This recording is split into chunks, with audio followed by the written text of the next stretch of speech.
আচ্ছা বোন, আপনি কি কখনো ভেবে দেখেছেন একই ছাদের নিচে বছরের পর বছর থাকার পরেও কেন অনেক দম্পতি একে অপরের থেকে মানসিক দূরত্বে থাকেন? কেন বিয়ের কয়েক বছর যেতে না যেতেই ভালোবাসাটা অভ্যাসে পরিণত হয় আর ঘরে নেমে আসে অশান্তি? আজকের এই লেকচারটি কেবল একগুচ্ছ উপদেশ নয়, বরং আল্লাহর দেওয়া সেই গোপন সূত্রের সন্ধান যা আপনার সংসারকে জান্নাতের এক টুকরো বাগানে পরিণত করতে পারে। ভিডিওটি শেষ পর্যন্ত দেখুন, কারণ শেষে আমি এমন একটি আমলের কথা বলবো যা আপনার স্বামীর হৃদয়ে আপনার মর্যাদা বহু গুণ বাড়িয়ে দেবে ইনশাআল্লাহ। আসসালামু আলাইকুম ওয়ারাহমাতুল্লাহ। প্রিয় বোনেরা, ইসলামে বিয়ে কেবল একটি চুক্তি নয়, এটি একটি ইবাদত। কিন্তু আমরা অনেকেই জানি না কিভাবে এই ইবাদতকে সুন্দর করতে হয়। একজন নারী হিসেবে ঘরের শান্তি বজায় রাখার ক্ষেত্রে আমাদের ভূমিকা অপরিসীম। চলুন আজ আমরা কুরআন ও সুন্নাহর আলোকে জানি কিভাবে দাম্পত্য জীবনে প্রকৃত সুখ খুঁজে পাওয়া যায়। ক কৃতজ্ঞতা প্রকাশ। রাসূলুল্লাহ সাল্লাল্লাহু আলাইহি ওয়াসাল্লাম একদা নারীদের উদ্দেশ্যে বলেছিলেন যে, জাহান্নামে আমি নারীদের সংখ্যা বেশি দেখেছি, কারণ তারা স্বামীর প্রতি অকৃতজ্ঞ হয়। এই হাদিসটি আমাদের ভয় দেখানোর জন্য নয়, বরং সতর্ক করার জন্য। স্বামী সারা মাস পরিশ্রম করে যা আনছেন তা হয়তো আপনার সব শখ পূরণ করছে না, কিন্তু তার এই প্রচেষ্টাকে সম্মান দিন। আলহামদুলিল্লাহ বলতে শিখুন। আপনি যখন স্বামীর ছোট ছোট কাজের জন্য শুকরিয়া আদায় করবেন, দেখবেন তার ভেতরে আপনার জন্য দায়িত্ববোধ আরও বেড়ে গেছে। খ রাগের নিয়ন্ত্রণ ও নমনীয়তা। সংসারে ঝগড়া হবেই, কিন্তু মনে রাখবেন, শয়তানের সবচেয়ে বড় সফলতা হল স্বামী স্ত্রীর মধ্যে বিচ্ছেদ ঘটানো। যখন আপনার স্বামী রাগান্বিত থাকেন, তখন আপনি চুপ থাকুন। আপনার নীরবতা তাকে দুর্বল করে দেবে।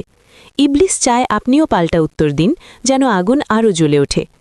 আপনি যদি আল্লাহর সন্তুষ্টির জন্য সেই মুহূর্তে নিজের রাগ নিয়ন্ত্রণ করেন, তবে আল্লাহ আপনার জন্য জান্নাতে একটি ঘর নির্মাণ করবেন।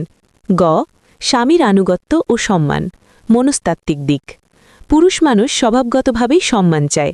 একজন স্ত্রী হিসেবে আপনি যখন তাকে সম্মান দেবেন, তখন সে আপনাকে ভালোবাসার চাদরে ঢেকে রাখবে।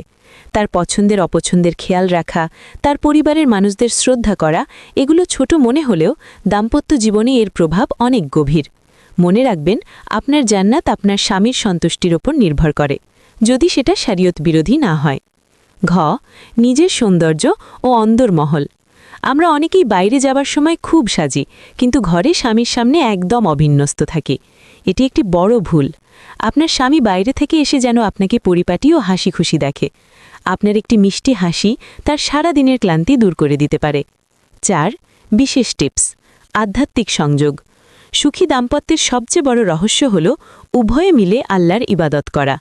রাতে তাহাজ্জুদের সময় একে অপরকে জাগিয়ে দিন। একসাথে কুরআন তিলাওয়াত করুন। যে সংসারে আল্লাহর জিকির হয়, সেখানে রহমতের ফেরেশতারা থাকেন এবং শয়তান পালিয়ে যায়। একে অপরের জন্য দুয়া করুন। বিশেষ করে সিজদায় গিয়ে স্বামীর হেদায়েত এবং মঙ্গলের জন্য দুয়া করার অভ্যাস করে তুলুন। উপসংহার ও সেই গোপন আমল। ভিডিওর শুরুতে বলেছিলাম একটি আমলের কথা। সেটি হলো প্রতিদিন ঘুমানোর আগে স্বামীর কাছে ক্ষমা চেয়ে নেওয়া এবং তাকেও ক্ষমা করে দেওয়া। এই ছোট্ট কাজটি আপনাদের মনের সব দেওয়াল ভেঙে দেবে। ইনশাআল্লাহ আপনাদের সংসার হবে সুখের ও বরকতের। সমাপ্তি। আল্লাহ আমাদের সব বোনদের সংসারকে কবুল করুন। ভিডিওটি ভালো লাগলে শেয়ার করে অন্য বোনদেরও জানার সুযোগ করে দিন। জাযাকাল্লাহ খায়ের। এরকম আরও ইসলামিক ভিডিও পেতে চ্যানেলটি এখনই সাবস্ক্রাইব করুন।